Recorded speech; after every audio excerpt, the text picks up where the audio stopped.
esta noche vamos a hablar del tema de la reforma de justicia, un tema que en las últimas semanas y con todo lo sucedido ha estado muy manoseado, mencionado y muy mal interpretado, sin duda, como el caso García y el tema García.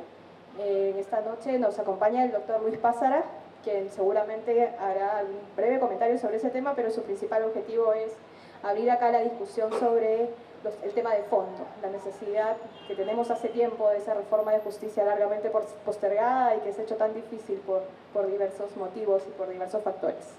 Lo dejo entonces con él, el doctor Luis Pázara.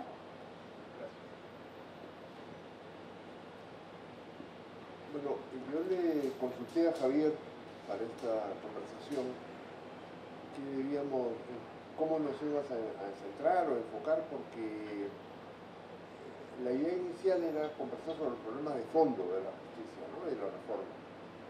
Pero claro, en las últimas semanas han pasado muchas cosas y sobre todo el caso Odebrecht, creo, y lo que está pasando con el caso Odebrecht nos llama la atención y plantea la pregunta de si estamos ante un capítulo distinto o no de esta historia. Pero plantea la pregunta Javier y me dijo que el tema era el tema de fondo y no el tema coyuntural. De modo que vamos a referirnos un poco a eso, ¿no? Creo que lo primero que hay que tener en cuenta es que cuando se habla de reforma de la justicia en el Perú, estamos hablando de una historia que tiene 49 años. El próximo año cumple 50. Digo esto no para hacer una referencia histórica vacía, sino porque ningún otro país de América Latina tiene 50 años de reforma. Yo creo que esto fundamentalmente significa, o la consecuencia de esto fundamentalmente es que antes de seguir hablando de reforma como si se nos ocurriera en este momento, como si fuera una idea original, hay que ver qué cosa ha pasado con la reforma, qué cosa funcionó, qué cosa no funcionó, y para usar una fórmula que no es mía, ¿por qué ha habido tantos cambios y tan poca mejora? ¿No? Eso me parece un punto que hay que tener muy en cuenta. Yo quisiera llamar la atención de ustedes sobre básicamente algunos problemas eje que me parece que son claves en la reforma, o que deberían ser claves en la reforma, algunos de los cuales no han sido tocados por las reformas y otros han sido tocados con pocos resultados. Y finalmente otros, una tercera categoría, se han agravado sensiblemente en los últimos tiempos. Entonces, el primer tema es el del acceso. Cuando uno piensa en acceso, normalmente piensa en el acceso territorial, es decir, el juzgado está muy lejos. O ya una versión más elaborada es nuestros juzgados y tribunales hablan en castellano y hay una porción de la población que no habla castellano fluidamente y no entiende, y en consecuencia, pues aquí se crea una barrera fundamental. Yo creo que, siendo esto verdad, el problema central del acceso es otro, es que la justicia es absolutamente incomprensible para el ciudadano peruano medio. Creo que deberíamos reflexionar sobre el hecho de que, habiéndose planteado muchas veces que en la educación se absorba el tema de justicia, que todos en la primaria aprendan diferencias como la del juez y el fiscal, por ejemplo, que un profesional hoy día el Perú no la sabe, ¿no es cierto? Creo que deberíamos preguntarnos por qué es que esto no ha ocurrido. Y yo creo, bueno, no me voy a referir al lenguaje de la justicia, que sigue siendo incomprensible, pero creo que sí esto significa o deriva en un problema que es la necesidad de tener al abogado como traductor. Es decir, si un ciudadano no recurre a un abogado para que le explique qué significa que lo han demandado o qué significa que el juez ha sacado esta resolución, no entiende nada. Esto solo beneficia al gremio. Y el gremio está sectorizado, segmentado en diversos niveles. Yo diría que los mejores niveles son muy caros. En consecuencia, es un pequeño sector de la población el que puede pagar abogados eficientes. Y hay un sector grande o importante que cree que está pagando un abogado y no tiene un buen abogado, ¿no? Entonces, me parece que ahí hay un problema fundamental vinculado al acceso, que es un problema complicado porque toca desde la educación ciudadana hasta el ejercicio profesional, y que es un problema serio que las reformas no han tocado en 50 años. Segundo problema, el problema de la eficiencia, que es un problema así muy visto, digamos, pero que se entiende fundamentalmente como retardo. Creo que se han hecho muchas cosas, se han hecho los llamados despachos judiciales, se han incorporado fragmentariamente programas informáticos que han mejorado hasta cierto punto el funcionamiento de una parte del aparato, pero creo que no hemos avanzado demasiado en el aspecto más importante de este problema, que es la calidad de las sentencias. Creo que aquí hay un asunto fundamental que permanece desatendido, con la complicidad, permítame la expresión, con la complicidad de muchos actores, entre los cuales yo colocaría en un lugar preferencial a las universidades. Las universidades siguen desatendiendo el contenido, la calidad, la consistencia de nuestras sentencias. Y mientras esto no cambie, los jueces pueden seguir produciendo sentencias que no se leen, que no se discuten y que no evalúa el Consejo Nacional de la Magistratura, y seguramente no evaluará, permítame la predicción pesimista, la Junta Nacional de Justicia. Entonces aquí hay un problema que me parece central en la eficiencia que está desatendida. Tercer problema es la corrupción. Yo he contado muchas veces ya, Ernesto está cansado de oírme esto, que cuando yo estudié Derecho, es decir, hace como medio siglo o más, la corrupción existía, por supuesto, pero era corrupción menuda, que yo veo casi como una cosa folclórica o tradicionalista, ¿no? Había que poner un billete pues, para que el secretario subiera el expediente por encima de los otros, ¿no? Pero hemos pasado a otra cosa, hemos pasado a una corrupción sistémica, en la cual hay estudios profesionales, esto lo sabemos todos, que venden a un cliente potencial desde la demanda hasta la sentencia de la Corte Suprema.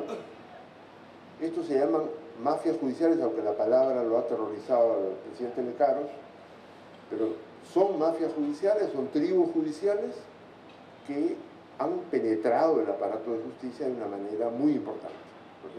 Esta corrupción sistémica me parece un problema serísimo que se ha agravado sin duda en los últimos años. No es de ayer este problema, pero yo diría que a partir de Montesinos la cosa toma otra escala, ¿no? Y finalmente el último tema es el tema de la injerencia del poder. Este también es un viejo problema que ha evolucionado. Es decir, esto siempre va a ocurrir en alguna medida, ocurre en todas partes. Es decir, el poder trata de controlar la justicia por una razón muy simple, y es que la justicia es demasiado importante como para que el poder no la controle. Entonces siempre los políticos tratan de controlar la justicia. El asunto es de qué manera se le puede poner límites a esta injerencia, y en el caso peruano, donde la injerencia por supuesto siempre existió, quien tenga dudas sobre esto puede leer el extraordinario libro de Domingo García Rada, Memorias de un juez, para que sepa cómo antes de la existencia de las reformas se gestionaba los nombramientos judiciales. Él lo cuenta en primera persona y es una historia deliciosa en realidad. Entonces, esto siempre existió. Lo que ha cambiado es que en las últimas, yo diría 2 o no sé si 3 décadas, los actores principales de la injerencia no son los partidos políticos o las autoridades políticas como tales, que eran el problema anterior. Para eso se creó el Consejo, que se llamaba originalmente Consejo Nacional de Justicia y después Consejo Nacional de la Magistratura, para contener el carácter político de nombramientos, ascensos, etc. Ahora yo creo que los actores políticos son secundarios. Creo que hay redes de poder que son mucho más importantes que los partidos, que las autoridades, que los congresistas, que la señora K y todo lo demás, ¿no? Entonces creo que los actores políticos siguen jugando un rol, pero subordinados a estas otras redes de poder, en las cuales por supuesto están la minería ilegal, el tráfico de personas, el narcotráfico, que fue la primera influencia fuerte de este tipo, pero que utilizan bueno, y que están las empresas formales, ¿no? El Club de la Construcción, etc. Todo esto muy entretejido y utilizando como actores secundarios, digo, subrayo esto, a los actores políticos. Los actores políticos están al servicio de estas cadenas de poder. Entonces, yo creo que en esto no se ha avanzado. El Consejo, desde este punto de vista, ha sido un fracaso la experiencia del Consejo, pese a que tuvo épocas muy interesantes, muy prometedoras. El resultado final del Consejo es que el Consejo también fue tomado por esta mafia de poder. Entonces, es un tema en el cual estamos, yo diría, claramente peor de lo que estábamos hace 50 años. En fin, este es un poco el panorama que yo veo. La pregunta es, o las preguntas que podemos hacernos tienen que ver básicamente con la posibilidad de mejorar este asunto, ¿no? Si es que es posible mejorarlo. Yo plantearía la pregunta, si es que es posible mejorar. Por ejemplo, el tema de corrupción, que es un tema que todos conocemos, que no es ningún misterio, que bueno, en este momento además gracias a Odebrecht, hay que decirlo, gracias a Odebrecht y al señor Barata, nos estamos enterando hasta dónde ha penetrado el Estado peruano. La pregunta, creo, cuando la gente se escandaliza del nivel de corrupción que hay en la justicia, la pregunta pertinente es ¿hasta qué punto la justicia que tenemos o la que podamos tener puede ser distinta de esta sociedad? Esta sociedad es sumamente corrupta. Es sumamente corrupta. Creo que ya ni lo notamos, ¿no? Es decir, que no percibimos hasta qué punto en una serie de relaciones que establecemos hay mecanismos de corrupción. Entonces, una sociedad que está bastante corrompida no puede tener una justicia limpia de corrupción. De modo que me parece que el otro tema al cual hay que prestar atención, o la otra mirada a la que hay que darle al tema, es ver en qué medida justicia y sociedad se comunican, se alimentan mutuamente en un círculo vicioso por el cual la sociedad pasa por un proceso de degradación y en consecuencia la justicia expresa ese proceso de degradación, pero a su vez contribuye a la degradación de la sociedad. Este círculo vicioso me parece que es un tema que habría que darle un enfoque distinto al que le hemos dado. Todo esto es para plantear la complejidad del tema, simplemente, y para decir que cuando se cree que nombrando una comisión y se le da un plazo de 14 días para que emita un informe, o cambiando de nombre, de etiqueta, como nos gusta hacer en el Perú, y llamarlo ahora Junta Nacional de la Justicia en vez de Consejo Nacional de la Magistratura, y que esté el señor fulano en vez del señor Mengano, esto va a cambiar. A mí me parece muy improbable, soy muy escéptico respecto a que gentes como, no me refiero a las personas, me refiero a los cargos, el presidente de la Corte Suprema, la fiscal de la Nación, que vienen de esto, o sea, son gentes gestadas, criadas, cultivadas por estos aparatos, tengan ojos frente al problema que sean distintos a lo que ellos aprendieron, la manera en que ellos se formaron dentro de las instituciones. Entonces, en fin, yo veo con algún nivel de expectativa, pero no demasiado alto, lo que pueda hacerse en este terreno. En fin, esto ha sido una especie de provocación inicial y creo que ahora lo que importa es la conversación que vamos a tener. Gracias, Lucho. Bueno, creo que Lucho nos ha pintado el gran panorama, ¿no? El marco en el que cualquier reforma de justicia se puede discutir en el Perú, se tiene que discutir, ¿no?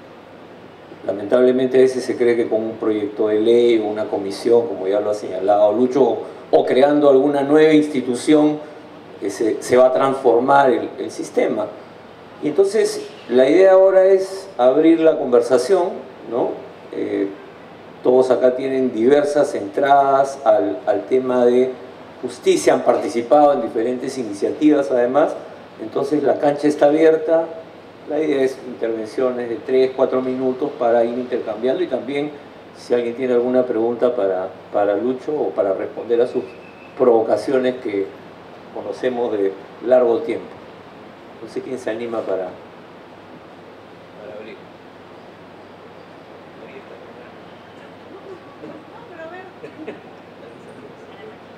No, bueno, sí. Cuando decías, claro, la justicia es el reflejo de la sociedad, es corrupta porque la sociedad es corrupta. Yo recordaba la última vez que estuve acá que estábamos hablando de las bambas y también me decía la justicia es, igual que la sociedad, que es racista, también es racista, y me acordaba del gran problema que hay ahorita en las bambas y que puede ser el punto de cese del diálogo o el pase, la criminalización de los defensores de toda la zona de las bambas y de toda la zona del corredor andino, y en realidad en muchas zonas del país quienes se oponen, ya sea extractivas o quienes se organizan para defender derechos, son criminalizados y se usa la justicia para tapar estas protestas, para tapar esta organización. Y cuando hay manifestaciones, protestas, y cuando terminan siendo, por ejemplo, asesinados quienes protestan, el caso de Quintino Cereceda en Las Bambas, 3 asesinados en 2015, ahí no se investiga, ahí no avanza, ahí no pasa nada. ¿En qué van? ¿Quién sabe en qué van las investigaciones de los muertos por los conflictos del 2015 y 2016? ¿Han pasado siquiera a proceso judicial o siguen en investigación fiscal? Nadie sabe nada. En cambio, el doble rasero que hay y lo que piden ahora en Las Bambas es el cese de la criminalización, las investigaciones fiscales por doquier, y que hasta ahora lo más no sé, macondiano es que nadie sabe cuántas son. Unos dicen son 100, 200, 300, y el Ejecutivo solo dice, yo no puedo hacer nada porque no puedo meterme en la autonomía de la Fiscalía, en la autonomía del Poder Judicial. Pero, y a ver, ¿por qué hasta ahora, y ahí voy al primer punto que decían, el acceso? ¿Por qué hasta ahora la gente, el común de la gente, no puede acceder, no sé, vía web o ir a preguntar al Poder Judicial o a la Fiscalía de manera sencilla cuántos procesos, cuántas investigaciones tiene, y se le da de manera directa? No hay modo. O sea, en Las Bambas hasta ahora ni siquiera el mismo Ejecutivo sabe cuántos son los procesados, los investigados en Fiscalía. En Cajamarca hemos visto, tenemos colegas que están con 60 investigaciones y procesos judiciales, uno solo. Milton Sánchez, uno solo con 60 casos. ¿Cómo se usa esta justicia para criminalizar y cómo no hace nada cuando ataca a las personas que defienden sus derechos? Eso como primer punto. Me gustaría de ahí hablar cómo no funciona, cómo ataca más a las mujeres que denuncian violencia de género, pero creo que aquí está una persona mucho más experta que yo en el tema, y lo suelto como primer comentario a lo que dijo.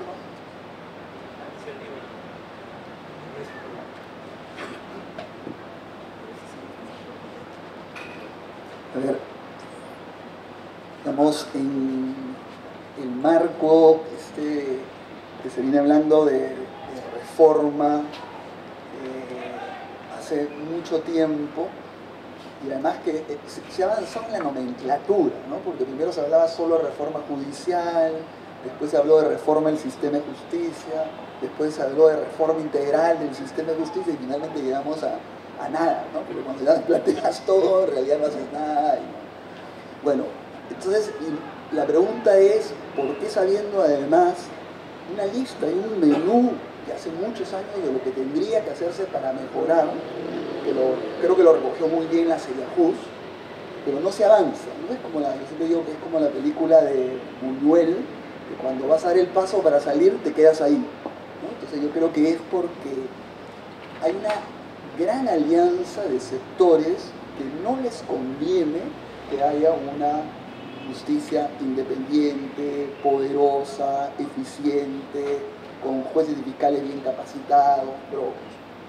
Y están por todas partes, sectores políticos, económicos, ciudadanía en general, todo lo que hemos dicho, o sea, son estudios de abogados, hay muchísima gente que se beneficia de un sistema de justicia que no funciona. Entonces, por eso yo he cambiado un poco mi concepto ya de reforma de la justicia, ¿no? O sea, yo creo que hay que aprovechar en el momento que esa correlación cambia y por alguna razón la voluntad de que hayan cambios estratégicos se producen y en ese momento hay que empujar ahí donde se produce. ¿A qué me refiero, por ejemplo? Yo, más que las famosas 7 u 8 reformas que plantea el gobierno, me parece mucho más importante apoyar lo que significa la persecución de la corrupción por los jueces y fiscales que ahora lo están haciendo. Eso me parece clave. Eso me parece una reforma y un cambio radical de la justicia frente a una situación determinada. ¿Por qué está mejorando la justicia vinculada frente a los feminicidios o frente a la violencia contra la mujer? Porque hay un movimiento fuerte de las mujeres y de hombres a raíz de este tema. ¿Por qué de alguna manera, por lo menos, hay un intento de una reforma procesal penal hacia un sentido que todavía no ha sido evaluada en el Perú? Es porque la gente quiere que haya cambio frente a lo que es la persecución de la delincuencia. Entonces, lo que quiero decir es que o pongamos un último ejemplo y ahí termino, el hecho cuando se descubre los audios, esta generalización de la corrupción profunda que ha escrito bien Luis, viene un momento donde se puede cambiar por completo el órgano que nombra, saca, ratifica, evalúa los jueces y fiscales. Entonces, en ese momento, por ejemplo, yo creo que debió producirse el cambio de ese órgano en ese momento. Más que nombrar una comisión, que ahora estamos viendo como el intento de una comisión especial que crea una junta se está desvirtuando totalmente, debió ser en ese momento.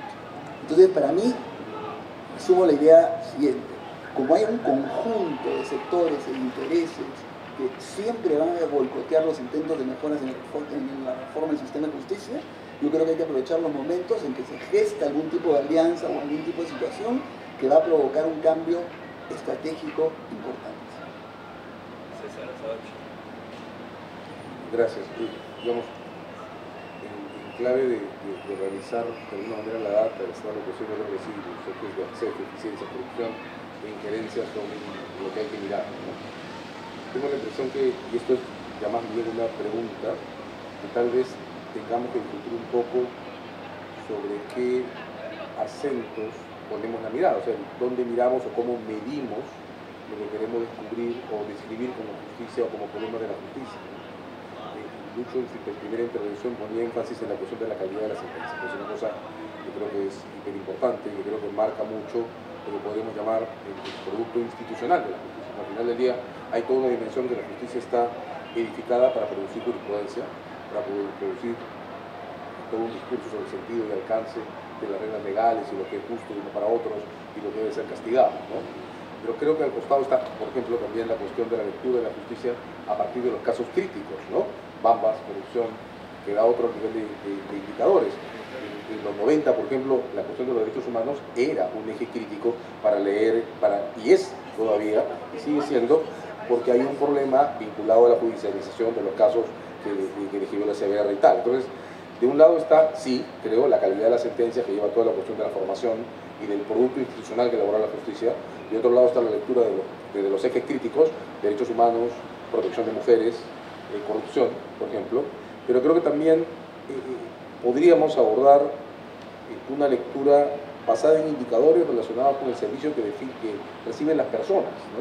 O sea, protección, por ejemplo, que atraviesa la cuestión de mujeres, por ejemplo, ¿cuánto protege este sistema? Reparaciones, ¿quién está midiendo si este sistema de justicia sirve o no sirve para reparar daños producidos en la sociedad? Castigos, no solamente, digamos, hay que castigar los casos mega de corrupción y de terrorismo y gran criminalidad organizada, pues honestamente creo que el sistema no anda tan mal, ¿no es cierto? Sino también los casos de la familia golpeada en la esquina, robándole la bicicleta al hijo, ¿no? Y creo que por ahí tal vez, Lucho, la cuestión del acceso territorial haya que revisar. Yo tengo la impresión que la cuestión de la relación entre el acceso y el territorio no es solo una cuestión de densidad judicial, sino también tiene un punto de relación posible con el modo en que el juez se instala en los procesos sociales de definición sobre lo justo, ¿no? Hace poco hablando de estas cosas con una socióloga, además, creo que de primer nivel, ella me respondía, bueno, pero ¿para qué queremos jueces municipales si están las comisarías? Ahí un poco está más bien la confirmación del vacío, ¿no? Pero tenemos un sistema de justicia que, para comenzar, en mi punto de vista, para comenzar, no le ofrece al ciudadano promedio un espacio de reparación, protección y castigo de las cosas que pasan en su vida cotidiana. Yo he jugado mucho con una pregunta, ¿no? O sea, ¿alguno de ustedes sabe cómo se llama el juez adscrito al lugar en el que vive? Y la pregunta siempre es no, pero la pregunta no tiene solución porque no hay jueces adscritos en los lugares en que vivimos. El Ministerio Público en los últimos 3 o 4 años ha empezado un programa intenso por tratar de radicar las fiscalías en los distritos. Claro, por razones de presupuesto y de estructura, ha comenzado en Miraflores, San Isidro, Caraballo, ¿no? Y se tiró hacia el este. En el RIMAC ya hay una fiscalía municipal también reciente, pero claro, la fiscalía, que está haciendo creo un gran esfuerzo en eso, lo está haciendo mirando hacia las comisarías. Pero cuando un juez en cualquiera de estos distritos tiene un caso completo, se lo tiene que entregar a un fiscal cuando un fiscal tiene un caso completo, se lo tiene que entregar a un fiscal de Lima porque no hay juzgados. Y si necesita radicar a alguien que se puede escapar, no tiene dónde, porque tampoco tenemos centros de reclusión municipal. Ya claro, tengo claro que estoy haciendo un comentario muy sesgado para lo que veo, que tiene que ver con justicia penal, pero creo que también tiene que ver de alguna parte con la mirada que le damos a los ciudadanos sobre la justicia a la que pueden llegar.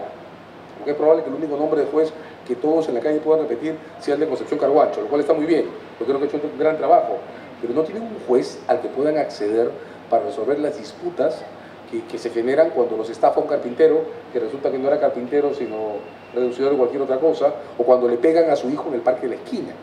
Entonces, de repente, junto a la mirada sobre la corrupción, sobre los casos emblemáticos, sobre los casos fuertes, sobre el producto institucional de la justicia, que es, sí, sentencias de calidad, comprensibles y demás, debamos también mirar cómo caminan esos 3 indicadores básicos que deberían decirnos dónde está la justicia, ¿no? Estamos reparando personas, daños producidos por personas, estamos protegiendo a gente que es amenazada, mujeres, niños, comunidades minoritarias como la comunidad afroperuana, comunidades indígenas, no solo en conflictos mineros, sino en el cotidiano. Estamos castigando a tiempo las infracciones que afectan a las personas y cómo abordamos la cosa por ahí. Solo un comentario final sobre esto, ¿no? Tengo la impresión, es inevitable y hay que hacernos cargo de esto, pero tengo la impresión que el discurso de este momento sobre la reforma de la justicia está demasiado impregnado, eso no es necesariamente malo, pero creo que hay que explicitarlo, por el modo en que se ha afectado el sistema por el descubrimiento de la banda de los cuellos blancos, y especialmente de los casos obreros, ¿no? Incluso el que estemos de nuevo discutiendo la justicia a partir de la reforma de los procedimientos de elección y nombramiento de jueces, es una cosa que tiene varios capítulos cíclicos desde los 70 para aquí, ¿no es cierto? Y que no estemos notando que es muy difícil tener un sistema de justicia si le pegan a nuestros hijos en el parque y no tenemos un juez que castigue eso. Creo que ya da un indicador de que de repente también nuestros indicadores tienen que tener alguna revisión, ¿no? Se indica que hay que tener alguna revisión.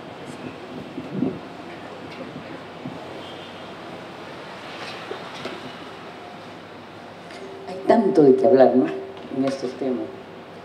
Yo quiero empezar intentando sintetizar el recorrido mío en este tema de la reforma de la justicia. En la administración civil, él me pidió que dirigiera la Comisión de Reestructuración del Poder Judicial. Y es curioso cómo en ese momento concreto el Poder Judicial se definía a sí mismo como el líder de la reforma, levantando la bandera de la autonomía. Claro, pues era un natural producto de la intervención, producto de la dictadura, en que le impusieron reformas que ellos no eran parte, y en que tanto el Poder Judicial como el Ministerio Público estaban absolutamente intervenidos. Y en ese contexto en que el Poder Judicial reivindica su autonomía, los temas de la reforma desde la lectura del Poder Judicial, que fueron el antecedente del seriados, fueron modernización. El doctor pasará a servir un poco de Duverlé con el expediente electrónico, ¿no? Pero esa era la mirada, ¿no? Modernización, un poco a lo Binder cuando criticaba que todo no es pues informática para una visión de la reforma, ¿no es cierto? Otro tema que se levantaba era la reforma del proceso penal. Y aquí sí, permítame, doctor, ser un poco más optimista, ¿no? Porque yo sí creo que no podemos abandonar a los fiscales, a todos estos que están dando la cara desde una visión que de afuera ve que es muy difícil el tema. Pero, por ejemplo, en la reforma procesal penal, mi impresión es que la reforma como tal, más allá de todos los dilemas, es progresiva, pues en un contexto político criminal en que el Código Penal, que era minimalista, ha sido absolutamente retrocedido por leyes especiales. Conversando con Víctor Brown me decía que el Código en el que él ha trabajado no es pues la normatividad que hay ahora, sobre todo en delitos patrimoniales. Y cuando en el tema de la cárcel hay un tremendo retroceso sobre la vía de leyes de ejecución penal que cada vez castran más la posibilidad de los beneficios penitenciarios. Entonces estamos en un panorama heterogéneo político-criminal en que la reforma procesal, sin embargo, ha avanzado algo en que haya menos procesos, ¿no?, que los que había antes. Por ejemplo, ahora en algunas cortes hay cantidad de procesos de condenados en cuantía similares a cantidad de procesados. No es el tema que había antes de que los procesados abrumadoramente eran mayoría, a pesar de que el tema de los procesados es un tema trascendente en materia político-criminal, pero han avanzado el número de condenados, nada más quiero decir, ¿no?, lo cual es algo en un contexto de tremendo retroceso dogmático penal y de agudización dramática del tema carcelario. Porque la respuesta político-criminal de la cárcel es construir más cárceles, ¿no?, cuando el tema de fondo en cárcel es prevención político-criminal, que no se hace. En un contexto en que la mayoría de los presos están en el rango de edad de 19 a 35 años, lo principal debería ser la prevención político-criminal.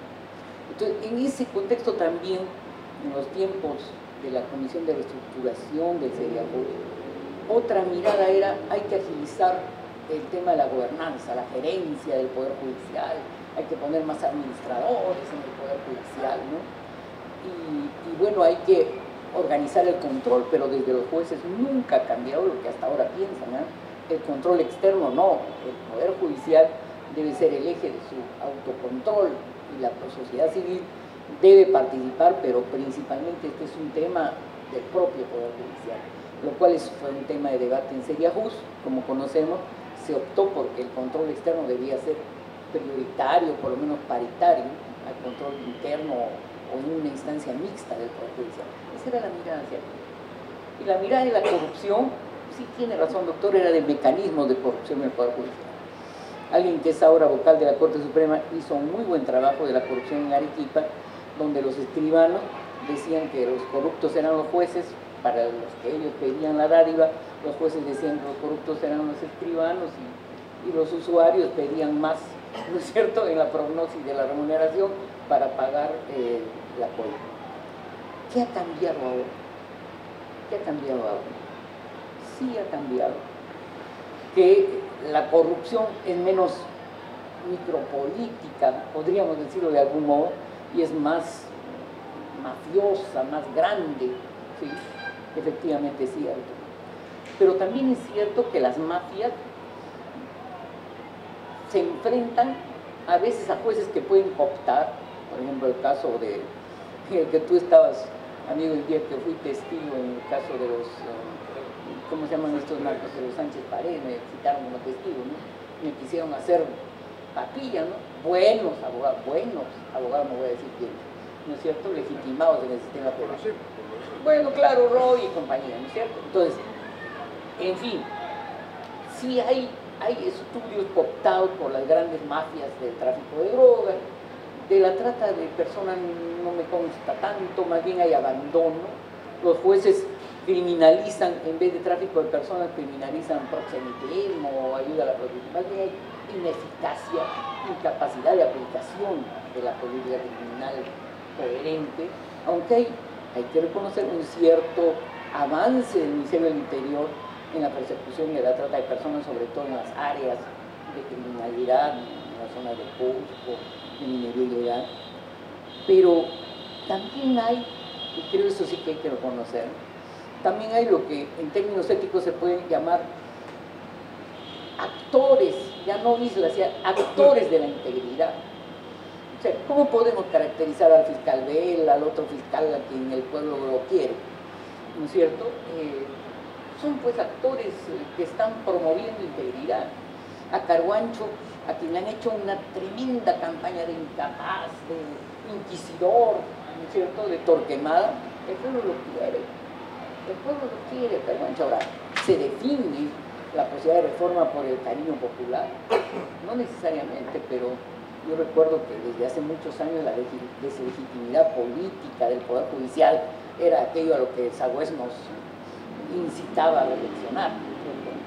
Entonces yo creo que por eso hay que tal vez mirar este escenario con pesimismo, pero también planteando pues la eventualidad de que hay que tener un puente hacia los reformistas, ¿no? Esto me parece un debate como los abolicionistas y los reformistas en el tema de la cárcel, ¿no? Sí, pues los abolicionistas tienen el paradigma concreto, pero nosotros tenemos tal vez que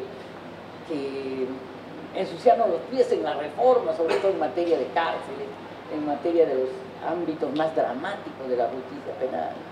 Y entonces, por eso creo que la mirada a la reforma ahora tiene que ver con una mirada también de qué mecanismos de control son los que deberían ser los genuinamente más democráticos en el servicio de justicia. Y por supuesto con el acceso.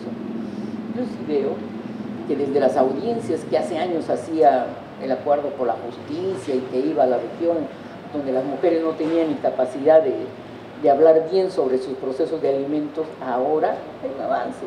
El Ministerio de la Mujer tiene límites, pero se han generalizado los temas a nivel nacional. La policía tiene serios límites de cómo dar realmente medidas de aplicación de garantías, pero ahora por lo menos ya tiene miedo de rechazar así automáticamente las denuncias de las mujeres. Entonces, de hecho, los sectores más vulnerables tienen cierto canal de mediación y de denuncia, que yo creo que más bien hay que facilitar, hay que mejor educar, hay que meterse a esa bronca por la capacitación de la policía en medidas de protección, hay que usar redes para canalizar denuncias, etc. Entonces, mi punto de vista es que hay que pasar aquella mirada, es cierto, de especialización judicial de la reforma o fiscal, a una mirada más global de la reforma como parte de una política de Estado global. Sin embargo, creo que no podemos tampoco, por esa mirada global, dejar de tener una apuesta frente a los avances que hay en el Ministerio Público, por ejemplo. En el Ministerio Público hay una tremenda discusión sobre si apoyan o no a estos fiscales irredentos o si la Fiscalía recupera su proterva supuesta neutralidad. En el Poder Judicial también hay el debate sobre la detención. No es solo un debate de cumplimiento de los parámetros internacionales del derecho minimalista, sino también es un debate de poder, ¿no?, entre grandes especialistas que avalan los principios y aparentemente jueces irredentos que no los avalan, sin mirar lo que hay detrás de esos jueces irredentes. Creo que hay una política anticorrupción que sin caer en excesos, obviamente está llevando el carro, a mi juicio, por donde debe andar. Y lo último que voy a decir es el tema de las universidades. Sí, pues, las universidades no formamos jueces, no formamos administradores del Instituto Nacional Penitenciario, no formamos fiscales. Todavía hay la enseñanza tradicionalista. No formamos ética sobre la base de dilemas éticos, ¿no? Pero creo que todo esto hay que intentar hacerlo, ¿no? Por ejemplo, en criminología, en ciencia penal, hay un movimiento por intentar acercarse a la realidad desde una mirada más sociológica. Parece como que viviéramos los tiempos antiquísimos de la reforma en la católica, a ese ambiente que hay en universidades como San Marcos, ¿no?, en materia de política criminal, derecho penal, justicia restaurativa. Yo creo que de alguna manera hay que echar a andar ese camino, porque si no, ¿qué va a pasar?, ¿no? Porque si no, se van a consolidar las especialidades de los académicos mafiosos, se van a consolidar las alternativas de estudio del derecho para solo tener dinero, se van a consolidar las tendencias del control único del Poder Judicial por el propio Poder Judicial, o se va a tener una mirada muy, entre comillas, especializada, abstracta y desligada del de la comunidad de lo que implica la reforma de la justicia. Disculpen si he hablado mucho. Antes de devolverle el micro a Lucho, bueno, se plantean, por un lado, el ciudadano, o sea, cómo se resuelve el problema de justicia del ciudadano, pero a la vez esta tensión con los grandes casos de corrupción y cómo se aprovecha eso. Ahora, claro, una cosa que quería recordar es que yo no recuerdo que nunca en la historia, menos en la noche de Año Nuevo, la gente saliera a marchar para defender a los fiscales. ¿No? Es algo inédito en la historia y que creo que marcó un punto de quiebre de lo que ha venido después, más allá de que Chávarri siga ahí de fiscal superior, ¿no? Entonces, supremo, perdón. Entonces, claro, la pregunta es, bueno, ¿cómo se aprovecha un poco lo que decía también Ernesto, ¿no? ¿Cómo se aprovecha un cierto clima de época, esta suerte de indignación ciudadana que además siente que lo que he escuchado en los audios es lo que ha vivido? O sea, todo el que pasó por el Poder Judicial se siente identificado, ¿no?, frente a lo que se escucha. Entonces, ¿cómo hacer? O sea, ¿cuál es la ruta que hay que seguir después de tantos experimentos de reforma que se han hecho, no solo acá? Tú has estudiado la reforma en todo el continente, ¿no? Y las trabas que tenemos y todas las herencias históricas, ¿no? Pero ¿cómo hacemos para encontrar el hilo o los hilos, quizás, para lograr esa reforma que todos aspiramos? Yo no tengo la respuesta, me apresuro a decir. Yo quisiera hacer un comentario a propósito de varias cosas que se dijeron, que tiene que ver con lo siguiente. Creo que uno de los problemas que cruzan varias de estas cosas es la incapacidad o la resistencia de las instituciones del sistema a ser evaluadas. Los jueces no quieren ser evaluados, los fiscales tampoco quieren ser evaluados, y esto significa que, por ejemplo, no hay acceso a la información. Con los pocos, Ana María lo acaba de decir a propósito de una cosa muy simple, el número de procesados en un caso determinado no se conoce, o nadie lo conoce o nadie lo quiere dar, no sabemos, ¿no? Es una cosa elemental. Bueno, yo creo que este es un tema muy importante. Hay un montón de cosas que nosotros no sabemos. Por ejemplo, no sabemos cuál es la producción del juez, no sabemos cuál es la producción del fiscal. En Ecuador yo tuve la ocasión de examinar, si la verdad es que el sistema estadístico ecuatoriano está mejor hecho que el peruano. Después voy a comentar sobre una anécdota sobre el sistema estadístico peruano, en que se descubría muy claramente que un juez colocado en esta parroquia, como se le llama en Ecuador, a lo que nosotros llamaríamos provincia, y que durante mucho tiempo se había dicho es indispensable tener un juez acá, tenía 40 causas al año, mientras otro en la provincia vecina tenía 500, y uno resolvía 2 causas al mes, recuerdo este dato, mientras otro resolvía 50. En el Perú ni siquiera tenemos el dato. Entonces estamos muy atrás en una serie de cosas que se vinculan a la evaluación. El Consejo de la Magistratura creo que es un desastre en cuanto a esto, pero tampoco el Poder Judicial está dispuesto a abrir mecanismos que permitan hacer esto, e incluso ha inventado mecanismos de ocultamiento, y me voy a referir al sistema estadístico. Hace unos años, cuando César San Martín presidía la Corte, en virtud de la relación académica, él me facilitó acceso a la Dirección de Estadística del Poder Judicial. Entonces yo empecé a ver las cifras, discutía con el director de Estadística, y me di cuenta que había cifras que no se podían entender. Hasta que descubrí que la manera de medir el número de casos, de expedientes, o como ustedes quieran, de procesos, era el siguiente. Entra, creo que hasta ahora el sistema está vigente, pero no me consta, entra un caso como demanda, se contabiliza. Es caso 1. Es resuelto en primera instancia y una de las partes apela, como usualmente ocurre. Se vuelve a contabilizar. Es caso 2. Y así sucesivamente. Y si por alguna razón se decreta nulidad en algunas instancias y regresa el procedimiento a primera instancia, vuelve a ser contabilizado. Entonces, ¿esto es un error estadístico? No, es una manera de inflar las estadísticas judiciales, porque en realidad un caso has contado como si hubieran 5. ¿Esto para qué? Para decir, como dicen todos los años los presidentes de la Corte Suprema, tenemos este volumen inmenso de causas y nos faltan más recursos, que es lo que siempre dicen las autoridades. Bueno, pongo este ejemplo porque creo que este es un problema fundamental en términos de evaluación. Y lo quiero vincular con el tema de la esperanza que Ernesto y Rosa ponen en el comportamiento de los fiscales. Yo también tengo esa esperanza puesta, pero tengo una mayor distancia crítica. Yo quiero ver qué pasa con los procesos. Estamos entusiasmados por una serie de medidas que los fiscales han dictado y que efectivamente traducen en la apariencia esta voluntad de perseguir lo que debe ser perseguido. Vamos a ver qué pasa después, ¿no? Vamos a ver qué capacidad tiene el Ministerio Público para llevar esto, para procesar esta información y convertirla en acusaciones. El Ministerio Público no tiene capacidad de investigación. El Ministerio Público investiga sobre la base de lo que hace la policía. No tiene investigadores. Yo debo decir con vergüenza, Javier acaba de decir que yo he trabajado efectivamente en otros países. En Guatemala existe una escuela de investigadores del Ministerio Público. En el Perú no existe. ¿Por qué? ¿Nadie se lo ha planteado?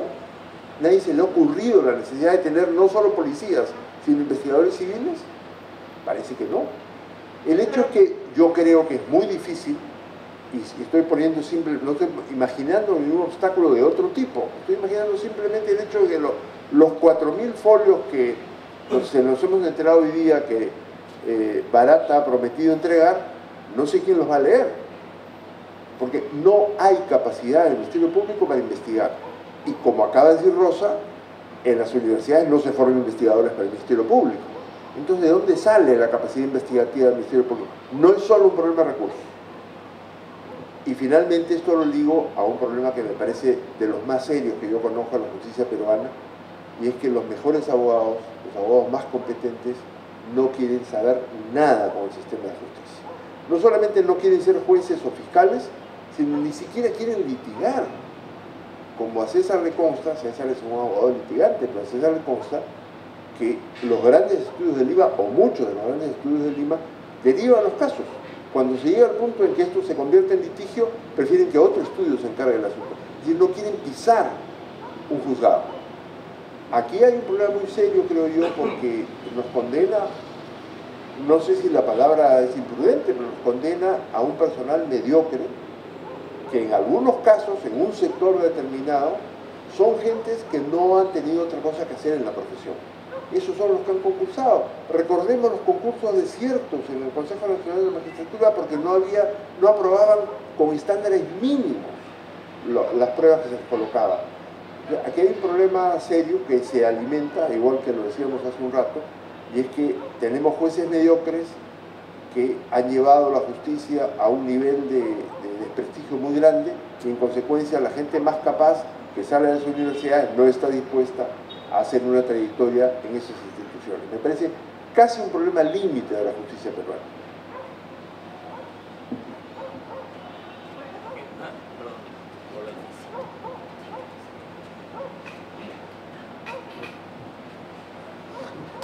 Yo solo quiero preguntar por un sesgo de estamos en la RCP. Cuando en resumen, en el texto que nos pasaste, observabas a Duberlí diciendo, oye, como toda la reforma estaba centrada en la digitalización del Poder Judicial, yo hice una notita y dije, a mí siempre me pareció como un gran primer paso, es decir, y parte de los temas que han estado conversando, que estamos conversando en términos de acceso, en términos de transparencia, incluso de lo que acabas de contar, de las dificultades de poder hacer seguimiento estadístico de los casos, en la medida que sea una digitalización puede ser un paso que permita hacer todo eso. Es decir, podría permitir hacer detrás de la digitalización del Poder Judicial reformas de los propios procesos de manera que se acerque al ciudadano, sea multilingüe, o sea, que la manera como tradicionalmente se distribuye, se ejerce, se accede a la justicia cambie, o sea, se vuelva a pensar. porque está el acceso, o sea, no sé en qué otro país se pudiera estar haciendo, pero así como hay una reforma en educación, así como hay una reforma en salud, en justicia, si volvemos a pensar de cero, ¿no? Y decimos, oye, ¿cuál sería la mejor forma de que los ciudadanos se replanteen en un estado como el peruano la justicia con los medios técnicos que ahora existen? Me da la impresión que todavía somos cautivos de un proceso preindustrial o industrial de ejercer y sostener la justicia. Y entonces, no sé a qué te referías o a qué se refieren, o de repente estoy, digamos, minimizando o maximizando el potencial que podría tener la tecnología en términos de acelerar procesos que romperían un montón de cuellos de botellas que existen en el Poder Judicial. Porque la otra impresión que tengo es que estamos ante poderes, el Poder Judicial, tanto en la Fiscalía como el propio el Poder Judicial mismo, ¿no? Que están entrampados por luchas corporativas al interior, ¿no? Llenas de guetos, ¿no? En la cual se gana, se avanza, pero hay un punto en el que no se logra derrotar al fiscal y entonces hay una especie de empate, ¿no? Y por otro lado vemos lo mismo, es decir, tenemos un núcleo como el fiscal y el juez Carguancho, que generan un aliento, tienen respaldo de la población, pero esos ¿de qué representan? ¿Por qué ellos han salido o sea, representan algunas islas por su edad o por su... O sea, son islas dentro del Poder Judicial, se han escapado de esta correlación de fuerzas, cómo se puede potenciar este tipo de energías. Y por último, lo que decía Abel este fin de semana pasado en una entrevista que dio al País, en la que decía, oiga, nos estamos enfrentando a poderes fácticos, a abogados, de los mejores abogados formados, con funcionarios del Estado, que tenemos estas dificultades en términos de correlaciones de fuerza y que tenemos que, por lo tanto, pelear con las armas que tenemos, y el sistema es un sistema que nosotros como fiscales tenemos que hacer todo lo que somos una parte en la lucha por la justicia, y va a ser el juez el que decide. Y hay una manipulación en la opinión pública en la cual hay un juego político de poderes que en este contexto es como que no hay luz, ¿no? Es decir, avanzamos, se entrampa el tema y luego se queda una confusión sobre quién tiene el poder judicial, quién ejerce realmente el poder y cómo se resuelve la justicia en este país.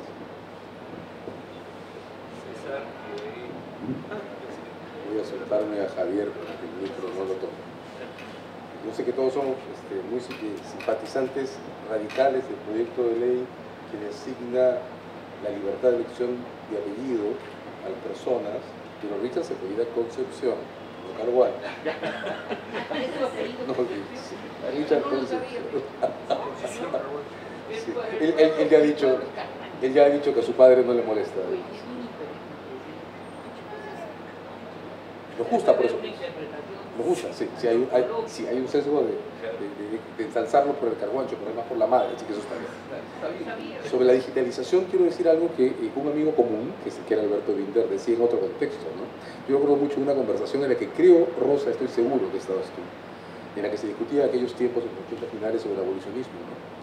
Y nuestro común amigo Alberto decía, bueno, para abolir el sistema de justicia primero hay que tenerlo.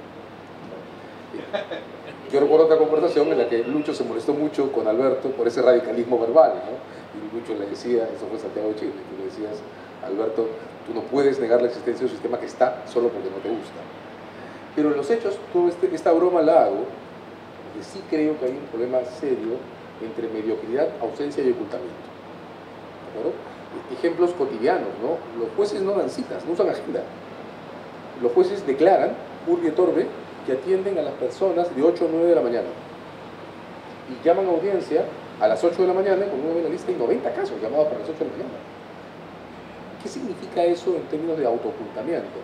Lucho lo decía, el problema de medición, y creo que claro, como más o menos los diagnósticos son compartidos, o sea, varios son compartidos, el problema ya no es solo listar los problemas, sino medirlos para definir estrategias de acción en concreto. O sea, por dónde, esto lo decía Javier hace un rato, por dónde cogemos la madeja del hilo, ¿no? Y claro, la medición es imposible si no hay información. La información es imposible si no hay data. Y la data es imposible si hay ausencia. O sea, si no tenemos un sistema que por lo menos pueda correlacionarse con la demanda de las personas, ¿no? O sea, ¿cómo funcionaría el sistema de salud pública? Funciona bastante mal, ¿de acuerdo? Pero ¿cómo funcionaría el sistema de salud pública si solo hubiera hospitales centrales en el país, sin postas? Claro, de acuerdo, las postas no tienen medicinas, a veces no hay médicos y todo esto demás. Pero, ¿y si ni siquiera hubiera postas? Porque el sistema de justicia no hay equivalente a postas, ¿eh? El sistema de justicia está operando como si la Policía Nacional no tuviera comisarías, como si solo tuviera direcciones regionales, ¿no es cierto? Y el sistema penitenciario está aquí, digamos, de acuerdo. La salida fácil es decir, construyamos más cárceles, pero la habitabilidad está triplicada. Y los centros penitenciarios actuales no son centros para detenciones temporales. De modo que si nos cogen manejando alcoholizados, eso creo que ya no lo hace nadie en esta sala, ¿no es cierto? Pero si nos cogen manejando alcoholizados, no hay un lugar en el que podamos cumplir una condena de prisión a 30 días. Tendría que llevarnos al Lurigancho. Claro, el costo de llevar a un delincuente de barrio al Lurigancho es demasiado alto. Consecuencia, impunidad. Entonces, cuidado, ¿no? Porque yo creo que tiene mucho sentido que respaldemos al sistema macro, al que atiende los casos Odebrecht, al que atiende los grandes casos emblemáticos, pero incluso si logramos salvar la valla de la sostenibilidad del sistema y el sistema logra producir los resultados que todos esperamos, a contrapartida, al niño que le pegan en el barrio le va a seguir pasando que no haya un procedimiento de protección concreto con un juez cuyo rostro pueda medir. Perdona, sí, por favor. Yo creo que al niño que le pegan en el barrio, a la chica que le roban el celular en el colegio, el pleito de los vecinos por el ladrillo que pusieron, no los puede ver el sistema de justicia. Hay que encontrar otros lugares para resolver esos casos. Es imposible. O sea, la carga del sistema de justicia es tal, y los recursos que hay, recursos no solo presupuestales, también humanos, los recursos que hay en el sistema impiden que se ocupen de esos casos. Hay que encontrar otras instancias, que yo no sé cuáles son, a lo mejor es una instancia del barrio, del municipio o de la comisaría, no sé, a lo mejor, pero los jueces no pueden ocuparse de esos problemas que están absolutamente sobre... Es decir, la demanda es de tal naturaleza que no podrían atenderla. Solo para regresar y regresar. Yo creo que esa es la discusión. Porque en los hechos, en el barrio, al niño que le pegan también lo pueden desfigurar. Y eso ya es un crimen, ¿no es cierto? O sea, si voy contigo en punto a que hay un nivel en el que cuando la cuestión de barrio es bagatelaria, no puedes pensar en un juez y tienes que diversificar. De acuerdo, pero ese sistema tiene que interactuar con uno en el que tú puedas apoyar la moralidad del juez en el rostro que conoces. Regreso a la cuestión de la invisibilidad solo para soltar el micro. La invisibilidad, esta que criticabas en un momento, también tiene que ver con que la gente no tenga un juez de referencia que esté cerca. Voy contigo, no que resuelva el problema del ladrillo, pero siente la estafa, siente el maltrato, siente la protección. Ahora, en esa misma línea, hay un punto de ataque que se llama inmovilidad. En teoría el juez es juez porque está adscrito a un juzgado y se supone que nadie lo mueve, ¿no es cierto? Bueno, yo traté hace un par de años de contar el número de resoluciones que cambiaban el destino de jueces y fiscales en un periodo de 6 meses. No pude, ¿eh? Subidas y bajadas y desplazamientos horizontales. Es imposible. Entonces, cuando una persona tiene un caso y logra llegar a un tribunal, al mes siguiente va a encontrar a otro juez, a otro más. ¿Y qué es lo que pasa? Mientras eso no lo paremos, la cuestión de la elección va a ser por gusto, porque el sistema de elección elige la mitad de las posiciones de la judicatura. La otra mitad la eligen las cortes en base a movilidades transitorias. Entonces no camina. La movilidad es un punto de visibilidad. Voy a insistir en que la adscripción territorial también, pero digamos, pero solo porque quiero insistir en que tiene que haber algún sitio en el que esto se resuelva, ¿no? Sí, y ya lo suelto. Quiero hacer un comentario antes de dar el micro. Me has hecho acordar lo que tú has planteado cuando en el CER hicimos unos estudios sobre rondas campesinas hace unos años, que los ronderos te decían, nosotros resolvemos litigios entre familias, asaltos, robos, pero si hay un asesinato en el pueblo, lo entregamos, porque eso no lo podemos resolver nosotros, pero lo demás sí, ¿no?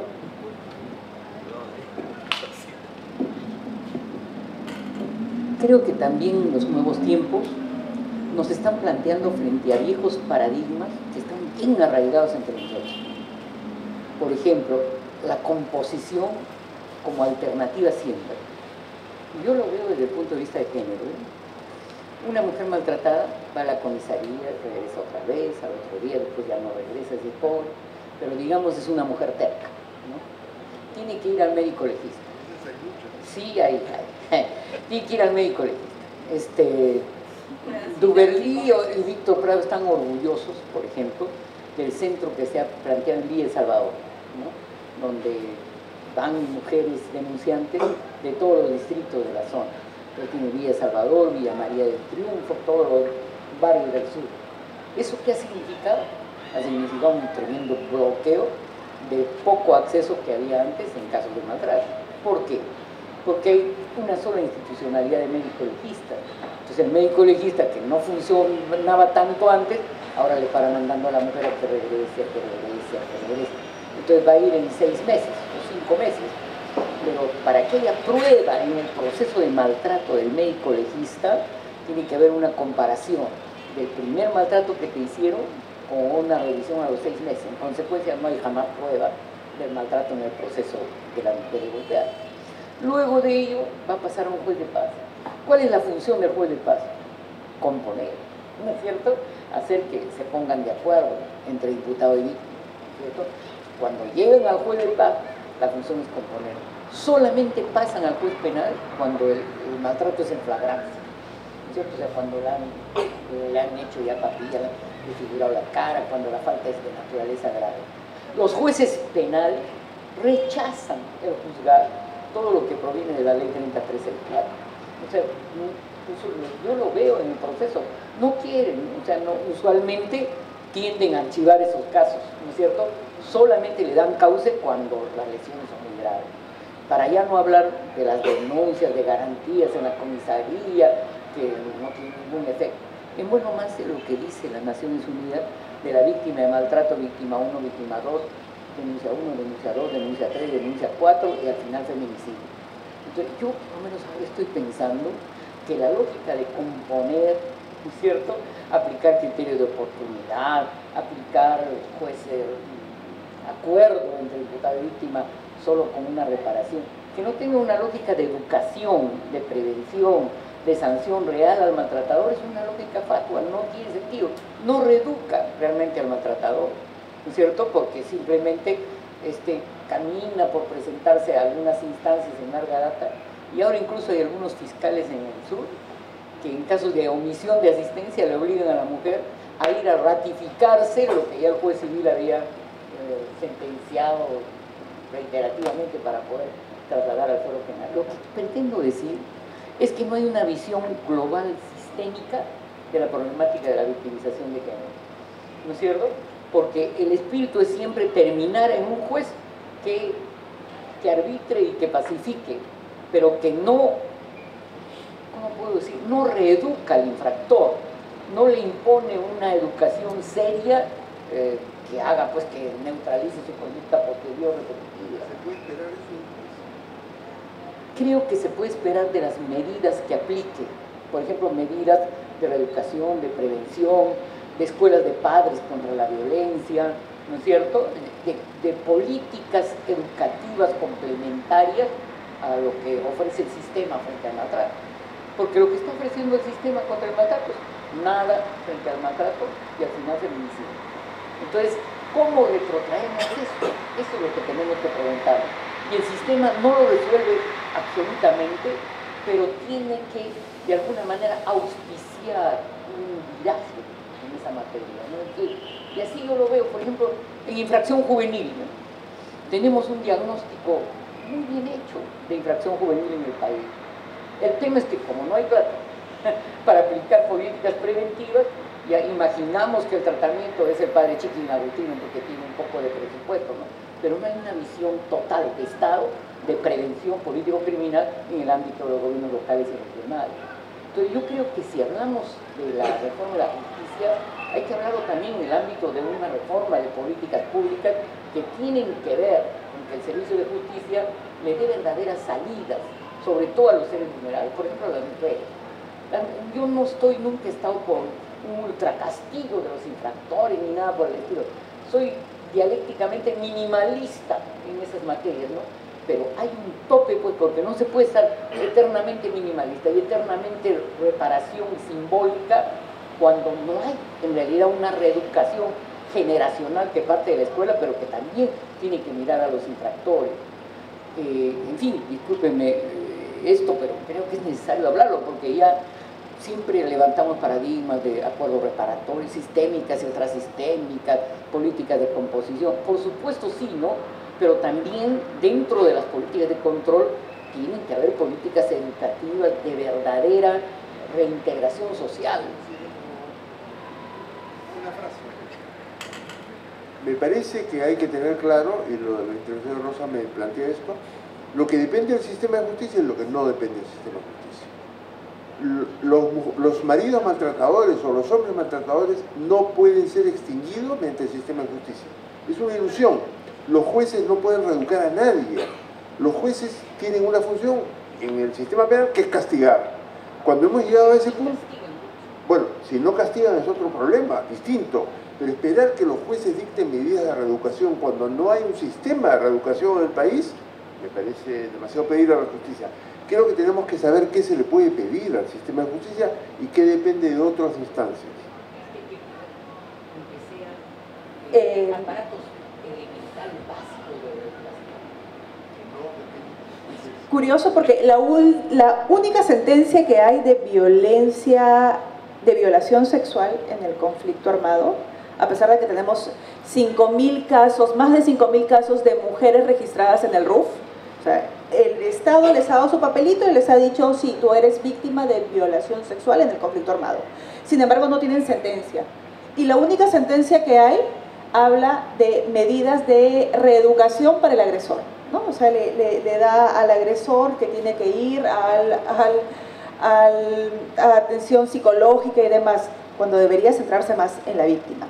Pero en fin, cuando hablaban de, a lo que iba era el comentario que hacían, ese tipo de casos no tienen que ir al Poder Judicial, ¿no? El tipo de casos del niño que le roban, que esto en el barrio y demás, creo que eso lo sabemos bien las mujeres. ¿Por qué? Porque por años, por toda la historia, la violencia de género se ha visto por la sociedad como que no tenía que pasar por el Poder Judicial. ¿Y qué hicimos?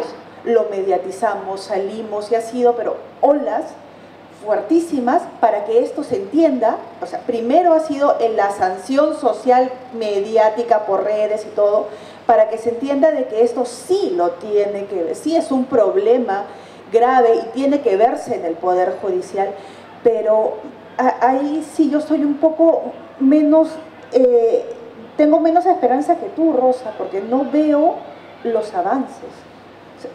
Se ha mediatizado desde el Ni Una Menos, hemos avanzado, hemos salido, pero no hay avances concretos. Al contrario, me da miedo, no, un ratito, me da miedo. Pero ¿cuántos años? ¿Cuántos años? Y toda la doble la revictimización y demás, o sea, claro, ella se está inmolando, pero es demasiado también el golpe emocional que está sufriendo. Los casos de feminicidio se han disparado. No sabemos hasta ahora si es porque se están haciendo más públicas las denuncias o todo, o porque de verdad hay una reacción más violenta hacia las mujeres. Ojalá que se esté cambiando, pero no veo muchos avances en el tema de violencia de género, y veo que la salida para todo es lo mediático, y me da miedo que también esto se dé en el caso de Rafael Vela, de Concepción Carhuancho, de que todo termine en algo mediático y la justicia se termine, toda esta reforma y demás se termine diluyendo más con lo que han dicho ahora, de que no hay los investigadores. Hablaba hace 2 semanas con Zoraida Ábalos y contaba cómo se le iban los peritos.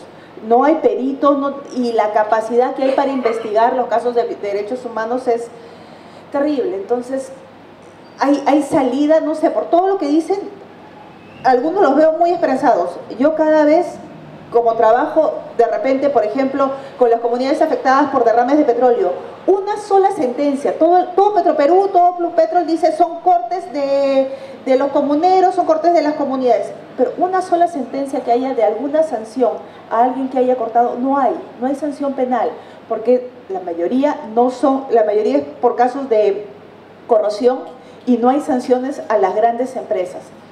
Hasta ahora lo veo, no tengo la esperanza que ustedes. No sé, Rosa quiere un comentario, no sé si alguien más quiere un... Y ahí, Lucho, te cedo la palabra para...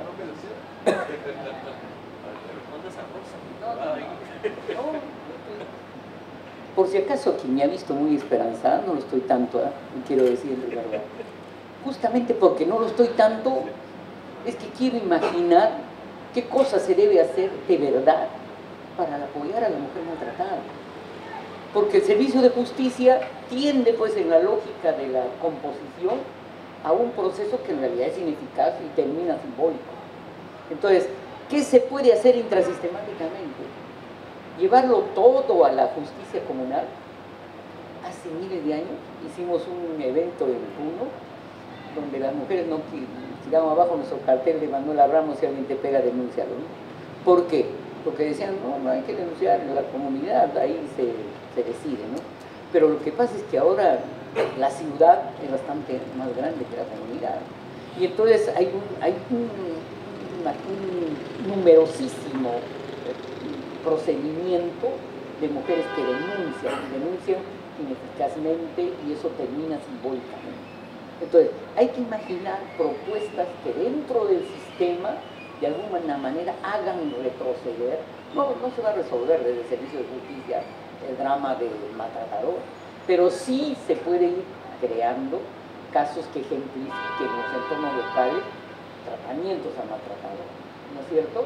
Y a mi juicio eso se puede hacer con escuelas de padres, en las cárceles con tratamiento de la problemática de la violación, en las cárceles juveniles con tratamiento de la problemática de la adicción.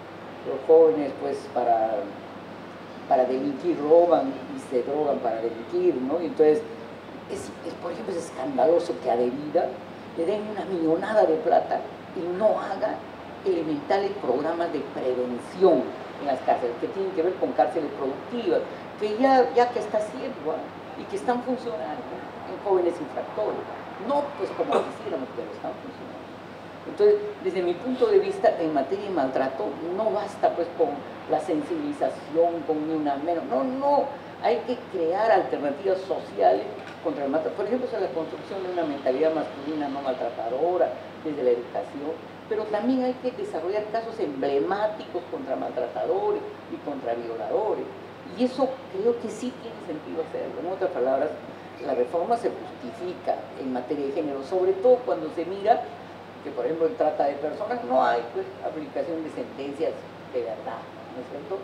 O cuando se mira que, por ejemplo, en materia de drogas, hay una cárcel en Arequipa que el 99.9% son mujeres. La cárcel de mujeres son mujeres por tráfico de drogas. Y ahí de por medio está la familia, la pareja, la cooptación por esa vía a grandes mafias de la droga.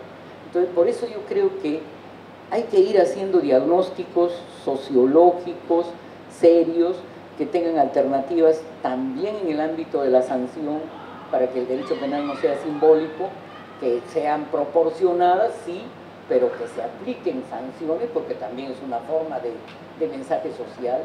Pero sobre todo creo que hay que hacer prevención y entender que prevención es también parte de, no sé pues si será del sistema judicial, pero es parte de una política global de Estado para enfrentar lo que son los grandes males nacionales. Los grandes males nacionales no son tráfico, no son solo las cosas de delitos de complejidad. Los grandes males nacionales tienen que ver sobre todo con mentalidad. ¿Por qué el fujimorismo ahora en su rearticulación está planteando el problema de la familia y está planteando otra vez el tema de municipios no te metas, el tema de métodos anticonceptivos? Ahí hay toda una tremenda batalla que dar, y no solamente en los medios, en las mujeres. abajo, que todavía viven culpas cuando acceden hasta métodos anticonceptivos. Muchas gracias. Bueno, queremos agradecerles a Lucho, queremos agradecer a Ernesto, César, Rosa, Ana María, que han sido nuestros invitados. Esta ha sido una primera conversación mulera. Vamos a seguir conversando sobre otros temas. Seguramente los vamos a volver a invitar, y cuando vuelvas, de todas maneras, te vamos a invitar, sea para esto o sea para alguno de los otros formatos que tenemos. Y bueno, darles las gracias y seguimos conversando.